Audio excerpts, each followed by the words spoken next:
Hi everyone, I'm Chef Susie with Escoffier Online, and today we're going to be exploring some simple cake decorating techniques. We're going to be filling our cake, then we're going to be doing a crumb coat. I'm going to show you how to use the cake comb, and then we're going to do some basic piping. So knowing all that, let's go ahead and get started. For our cake, we're going to be using our buttercream icing, which is the very first assignment. If you haven't done it yet, it's super easy. It's just butter, powdered sugar, cream, and vanilla. You're going to be whipping all of those together until the buttercream is well aerated. And when I say it's well aerated, you're going to see it become lighter in color, and it's just going to become more fluffy, and you're going to be getting a little bit more volume. But keep in mind when you're making your recipes, when a weight is stated, you must weigh your ingredients on the scale. The basic buttercream icing in the assignment calls for 12 ounces of powdered sugar, and you have to weigh that because 12 ounces of powdered sugar doesn't measure out to 1.5 cups. It's actually about maybe 4 ounces per cup. So keep that in mind when you're doing these recipes. If you don't have a scale and you need some help with conversions, just give me a call at 877-452-5489 or email me on the BP Mentors email. I can help you out until you get a scale, but super important tip there, okay? So the buttercream icing in the first assignment, like I said, it's just a basic buttercream. And if you find that you're in a warmer climate, and maybe you're making some cupcakes or cake for a hot day, you're going to be having it outside, you're going to be transporting it. And if you need your buttercream to be a little bit more stable, you can go ahead and substitute a little bit of shortening for the butter. That's going to stabilize it, and it's not going to have that melting hot day effect. So keep all of that in mind. And I also wanted to point out 2 recipes that are in the recipe database. Super nice buttercream recipes. They're a little more advanced than the basic recipe, but I recommend trying them. And they're a little bit more delicate. They're not quite as hearty as this basic recipe that I'm going to be using today, but you can definitely decorate them. Just be mindful if you're working in a really warm kitchen or it's a warm day, it's not something you would want to be working on. But, excuse me, just in your basic, room temperature, a little bit cooler, those icings are going to work out really nice. And what's nice about those icings is you're going to have the Italian buttercream, which is made with the meringue, so it's going to be even more aerated. It's going to have a different flavor and texture to it. And then the French buttercream, which is really considered the richest buttercream. It's made with an egg yolk mixture. You're going to be pouring your syrup into the egg yolk mixture, and you're going to be making something that's called pate bombe, which is something that you can use later on in mousses and ice creams. It's a great base. So once you have that pate bombe base, you're going to be adding the butter to the base and whipping and aerating it. It sounds super rich, doesn't it? It is. That's considered, like I said, the richest buttercream. So try the other buttercreams when you have some time. Explore them and use them for your cake decorating. It's just going to add another dimension to your cake. It's going to give it a different flavor, texture, richness, and overall you'll like those a lot. So let's get started on our cake. So I've got some sponge cake that I baked earlier in the week. What I did is I unmolded it out of the cake pan after it sat for about maybe 10 or 15 minutes, cooled it off. I let it cool on the rack, and then I wrapped it completely just the way it is in saran wrap. And I double wrapped it, and I labeled it, and I put it in the freezer, and I thawed it out last night for the show. So keep that in mind if you're making a cake for a holiday or for a friend, or even if you have a small cake business going out of your home and you've got a lot of cakes coming up and you don't feel you can keep up with them, you can bake them in advance and store them in the freezer. It's super nice. They're completely fresh, especially if you're only going to use them like maybe a week or 2 weeks later. So my frozen cake is thawed, and as you can see, this is a yellow sponge cake. It's just a basic cake, and it's got some browning on it from baking. And for a better look with my cake and some better flavor, I'm going to be trimming off some of this browning. And as you can see, my cake is a little uneven too. Maybe it was in an uneven spot in the oven. So I'm going to clean this up a little bit with my serrated knife, and I'm going to make it nice for filling. It's going to be a nice base for decorating too. when your cakes are mounded, unless you want that mounded look, you're going to want to trim off that mound and make the cake flat on top. And you can use these pieces for snacks. You can make trifle with them, or you can even mix them with some buttercream and make some little cake pops too, and put a little stick in them and dip them in some chocolate. So save those scraps. They're good, like I said, for snacking on. If you're working in a commercial kitchen, sometimes you'll have like a little bowl or pan with scraps and things, and you make a lot of friends. And keep in mind, you meet the nicest people in restaurants. So let's get back to our cake. I'm going to go ahead and start trimming off this top layer. I'm just using the serrated knife in the sawing motion. Just carefully, I'm just trimming off the top.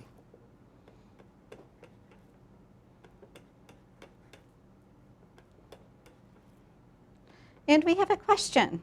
When trimming the cake, is it easier to do when the cake is frozen? We have a question on trimming the cake. The question is it easier to trim the cake when it's frozen? No, you won't be able to cut it. You're definitely going to want this cake to thaw first because it's going to be too hard and you could seriously risk cutting yourself. So take it out the day before. If you forget to take it out, leave it on your counter. It's fine thawing on the counter, but definitely don't cut it frozen, especially these are a little dense and it's going to be really hard. You'll feel it when you take it out of the freezer, how hard it is. So I have a nice smooth, clean layer. And what I'm going to do is I'm going to invert my cake so I can do the bottom. And I'm just using some cake circles that I bought at the store. And always invert and put your cakes on the white side when you have a white side. Sometimes both sides will be brown. Sometimes you'll see these with gold or ruffled edges, but use the nicer part, like the white part or the gold part, to put your cake on. Okay, so I'm going to go ahead and trim the bottom off in the same way.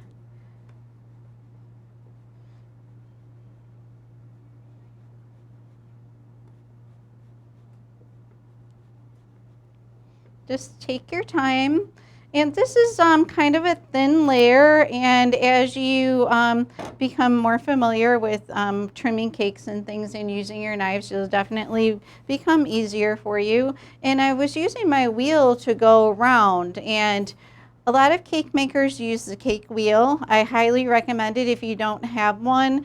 I definitely recommend getting one. This is a plastic one that I have, and you can even buy metal ones that are a little bit nicer. It's a nice turntable. And what I have here is I have a little bit of matting that I cut, and that's so my cake doesn't slide around. If I were to put it on the plastic surface, it's going to slide around. So you're going to want to put a little matting. If you don't have something like this, a wet paper towel works fine. And I also put one on the bottom too, so the wheel doesn't slide around on the table. Since this turntable is plastic, it's a little bit lighter. It could slide on you. The metal ones are a little bit heavier and they hold their place a little bit better on the table. And we have another question.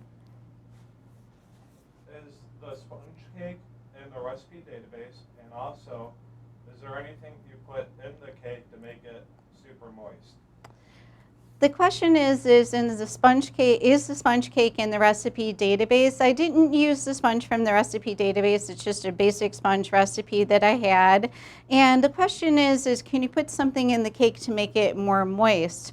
A lot of cakes that are super moist will have a little bit of custard in the mix, so I definitely recommend looking for one of those. And you can use a Google search or something, maybe a sponge cake with pudding in it for moistness, and you should be able to come up with a lot of recipes. So let's get back to trimming our cake, and we have another question. Where can I get a cake stand like the one that you are using? Okay, the question is where can you get a cake stand like this one that I'm using? A lot of things are available online. You can Google them for like price comparisons, but this is a Wilton brand cake stand, super popular place to get a lot of cake supplies. You can order online from them, and I like this. It's nice and light, and it's really easy to wash too. It comes apart. The top separates from the base. And I don't know if it's dishwasher safe. I always just wash this one by hand with a little soap and water. So check out the Wilton site. They have a lot of tips, spatulas, cake stands, everything you need for cake making. So let's get back to our cake. So now that I have the top and bottom trimmed off, I'm just going to be trimming the cake in half, and then we're just going to be putting a basic filling in the cake. So I'm being careful to hold my knife straight, because if you're holding it on an angle, you're going to be cutting through the cake, and you want a nice straight cut. So just be mindful and take as much time as you need when you're doing this in the beginning. You're doing the sawing motion back and forth, and you want it to be level when you pull it off on the inside. And if it's not, it's okay. You can trim it up a little bit and kind of correct that, but try to keep that knife as straight as you can. So I'm going to be taking off the top layer, and then we have a nice smooth layer to work with. I'm just going to be filling this cake with a little bit of preserved filling. I wanted to bring along this handy pack because I wanted to introduce you guys to this convenience product. This is something that you'll see in a lot of bakeries if they're not making fresh fillings for their danishes and their cakes and things. You're going to be using these handy packs, and sometimes people will mix fresh fruit in these too. They come in boxes, and there's about 32 in the box, and this one that I have is a strawberry, and they come in a variety of flavors. So if you're in a commercial bakery, you're bound to see handy packs. It's a nice little convenient product. It's in this little bag, and you just snip off the end and use it like this. You can find these in raspberry and cherry, blueberry, lemon, apricot. I've seen them in coconut. So it's a nice product. So if you go and work in a bakery for your first time and you see the handy packs, you can say, oh, I have handy packs. What flavors do you have? So it will impress who's ever training you that you're familiar with one of their products. And we have another question. How much shortening should I use in the frosting to make it more stable? The question is, how much shortening should you use in the buttercream to make it a little bit more stable? I would go with 1/4. For our basic recipe in our first assignments, 8 ounces of butter, maybe substitute 2 ounces of the butter for a little bit of shortening. Shortening you have to be careful with. It's a nice stabilizer, but it can kind of stick to your tongue and your palate and give a little bit of a greasy feeling. But if you do just 2 ounces, it won't be that noticeable, and it's going to help that buttercream stabilize on those warm days. So back to filling with our strawberry handy pack. I'm just going to take my scissors and cut off the end. And I'm just going to give this a little bit of a handy pack filling. These are nice. You can put buttercream over this. You can put mousse over this. You can make a layer. It's a nice little convenience product, a nice little jam for your cake. So I like to use the straight edge spatulas, but you can use the offset spatula for your icing too, whatever you feel more comfortable with. And you're going to want to use something that's a medium size. The small ones will take you too long on this type of a surface, which are nice handy tools and easy to control. But I definitely recommend for cake making to use more of a medium or even the larger one if you're making a larger cake. So I'm just going to be spreading this around. I'm just making a quick layer, and you can fill these cakes with mousses or anything that you like.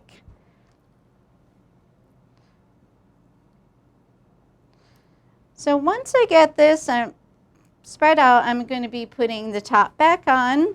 I'm going to clean off my spatula because I'm going to be using it for icing the rest of the cake. So I'm going to go ahead and put that top layer back on. I'm afraid I'm going to break it, so what I'm going to do is I'm just going to hold the board over the cake, and I'm just going to carefully slide it off. And I made sure that the ends were lined up, and you can see how I have it on the board here. I'm careful not to rub the board against the filling.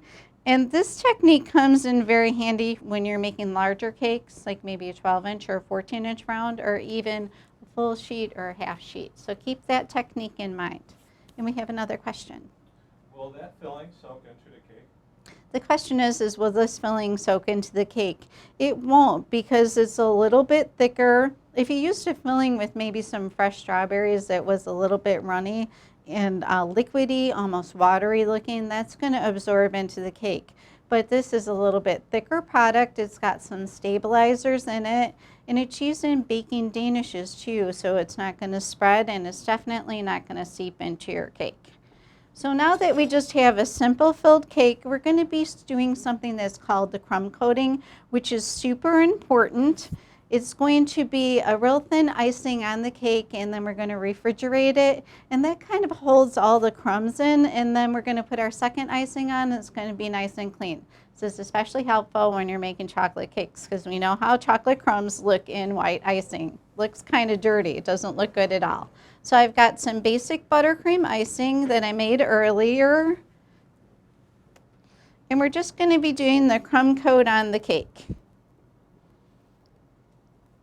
And then we're going to refrigerate it until it's set. And then we're going to be going over it again for the final icing.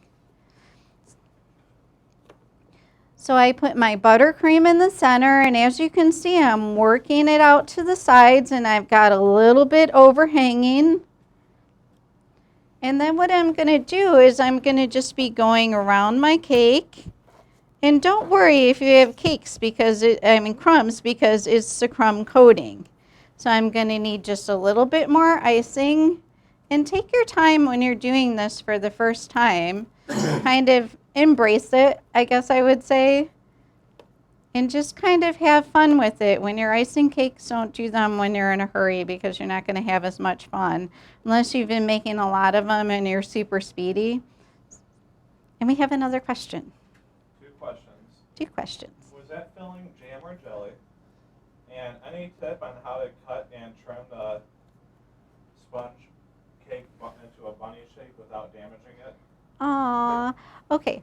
So the question is the filling jam or jelly? It's a jam filling. A jelly is more, it's a little bit like kind of thicker, like, well, jelly-like. And so it's definitely a jam. And we have a question on how you can cut the cake to look like a bunny. Well, you can do something similar to what I used to do when I was little with my mom. You can take, let me finish this and then we'll show you. We'll put some lines on the cake. Okay, so now that I have my sides completely iced, I have this little bit of a ridge on the top. So I'm just going to even it off.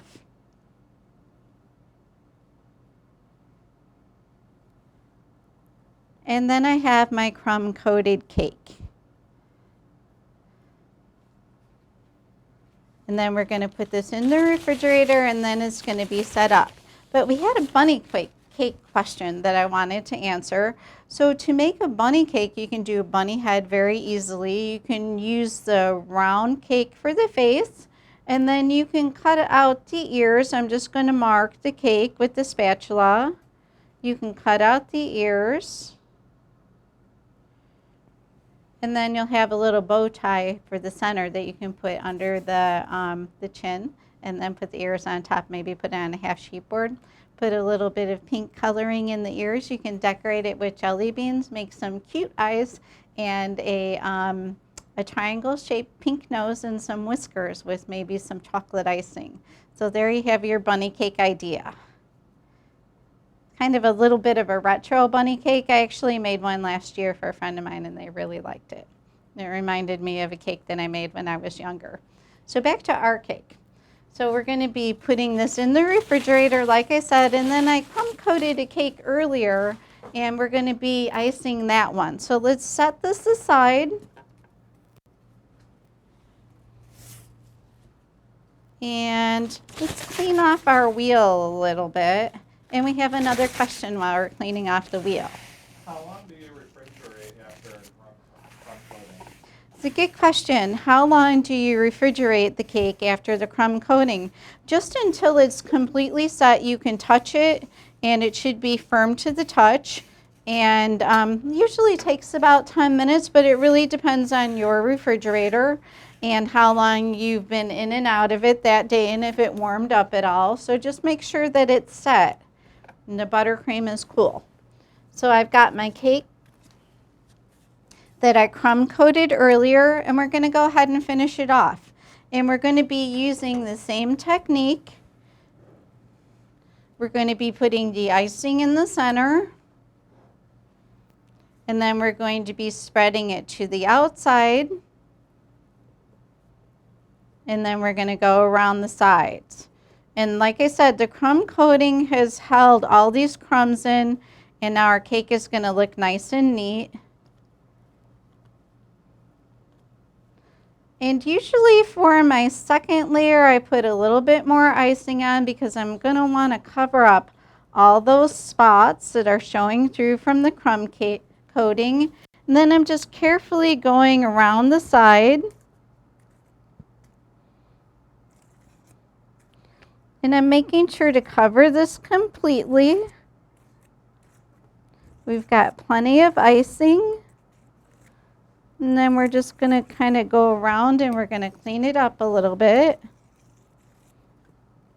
Make sure all those spots are covered.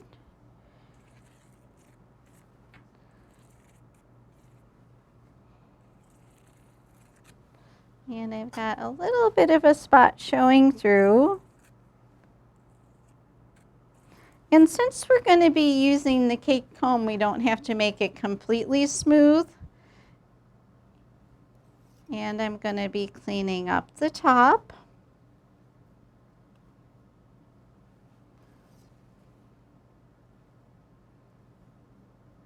And this, we kind of want to make it as smooth as we can. And now we're going to be etching the sides with the cake comb. This is the cake comb that's in the toolkit, and it's got two sides to it that are a little bit smaller, and then one's a little bit larger. This is a square kind of effect, and this is going to be a little bit of a pointy effect, and this one too. So whichever side you like. And if you don't have the toolkit, you can buy this one. This is a Wilton cake comb, super popular, the triangle cake comb. It's just the pointy effect with 3 different sizes on it. So whichever one you like. I like the square one on the large cake comb from the toolkit, so that's what I'm going to be using. And you're going to want to hold your cake comb on an angle, and you're just going to gently glide along the cake because you're etching into the cake. You're not cutting the cake, so be careful, don't push that in too hard, but you can, if the pattern is not what you like, you can keep going around the cake.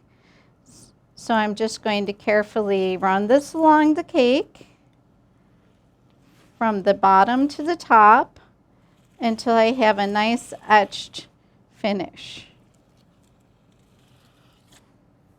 And when you end from using the cake comb, continue turning your wheel and carefully pull the comb away. So this is our cake comb etched effect, super nice, really easy. It's a nice contrast to any cake. And next we're going to do some piping of the border with just the star tip, which is also from the toolkit. And if you don't have the toolkit, you can easily buy these in a lot of craft stores. I know that they're selling tips and decorating things at Michael's too, or Wilton online. And we have another question. Depending on what size, how much icing does one cake take? The question is how much icing would one cake take depending on the size? I have a 9-inch cake here, and I made a double batch from the recipe for the first assignment. So a double batch is more than enough. So I would say a single batch from the first assignment is enough for an 8 or 9-inch cake if you're not going to be putting a lot of buttercream decoration on that. I'd say if you're going to be using a little bit more buttercream, then do a batch and a half for the 9-inch cake. So back to the cake tip. I've got the star tip with the canvas bag from the toolkit, which is really nice. You can wash it and wash it and wash it and keep reusing it. And they also have these disposable bags available too, which are a really nice convenience product. And you can wash these once or twice, but you won't get as much use out of it as a canvas bag because eventually they start to split. So let's go ahead and fill our canvas bag with some icing. I'm going to drop my tip in the inside. And I've cut the canvas bag too. When you cut these bags, be careful. Cut off a little bit at a time because you don't want to cut off too much because your tip's going to go all the way through. So take your time with this too. And I'm folding over the bag and I'm just going to be filling it with icing with a little bit more looser icings, you're going to want to put the bag in a container and fold the sides over it. But this is very thick. I can manage it in my hand. And we have another question. What number is the tip that you're using? What number is the tip? Well, I'm not sure. Let me look at it. Oh, I can't read it. We need my glasses. Hold on. Let's see, what number is the tip? This tip is number 822. And it's kind of, it's a decent sized star. It's not too big. It's not too small. It's going to give our cake a nice border. And keep in mind too, when you're using smaller tips, fill your bag less. And especially when you're new to decorating, fill your bag less. You're going to have a lot more control with it. So I folded my sides of my bag over. I've got my hand underneath. I have it ready to go, and I'm just going to be filling it with a little bit of this icing. I'm not going to put too much in here. This is going to give me a lot better control. And then I'm just pulling the sides up and jiggling it down. And I'm just going to twist the end. If you don't twist the end, your icing is going to be coming out the back. So make sure that you're twisting the end. And now we're going to be starting with the shell border on the bottom. And the key to piping is holding your bag on an angle, and you're going to be squeezing and releasing and squeezing and releasing, and give that icing a little bit of room to flow out. You're not going to want to have your tip right next to your cake. Take your time. Icing and piping is something that's going to improve with time. You're not going to do it perfect the first time that you do it. Just like, for example, riding a bike or skiing down a hill. You didn't ski a perfect Solomon your first time when you went down the hill, so you're not going to pipe perfectly your first time that you do it. Stick with it, keep practicing, you'll see improvement over time. So let's do some piping. So I'm just doing a shell, and I'm squeezing. I'm right-handed, so I've got my right hand on the back of the bag, and I'm using my left hand as a guide. So I'm squeezing, I'm making a shell, I'm squeezing, I'm releasing, and I'm pulling the tail. And you can even practice your piping on a piece of parchment and then scrape it off and then put it back in the bag, and keep practicing your piping before you actually do it on a cake. So I'm just got my bag on the angle, and I'm squeezing and I'm pulling, and I'm like overlapping that tail. And if you need any help with your cake decorating, just give me a call and kind of walk you through things, or send me an email, or even send me a picture of your wonderful cake decorating that you're doing. So now that our shell border is pretty much complete on the bottom of our cake, I'm just going to be wiping off the tip. If you get a little bit of icing on there, go ahead and wipe it off. And then we're going to be doing another border on top. I'm going to be doing just a little bit of scrolling. I'm just scrolling from one side to the other, and I'm squeezing and I'm going around. And then I'm overlapping on the tail. I'm squeezing and I'm making the scroll, and I'm overlapping on the tail. Keep note of where the tip of my bag is. I'm holding it a little bit over the cake. I'm not pressing it into the cake because you want to give that icing some room to flow.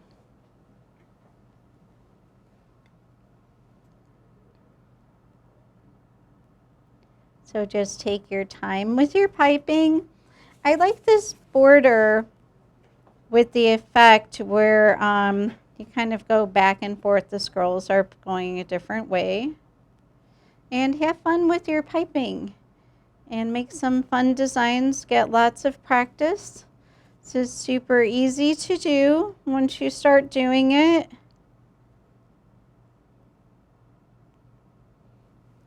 And this is our basic decorated cake with a little bit of shell piping on the bottom, a little bit of scrolling on the top, and a nice comb side. So try the cake, let me know how you're doing, and next week we're going to be doing a little bit more cake decorating, and we're going to be wrapping up soon. So if you have any questions, make sure that you get them in, and keep in mind too, we still have the contest going on.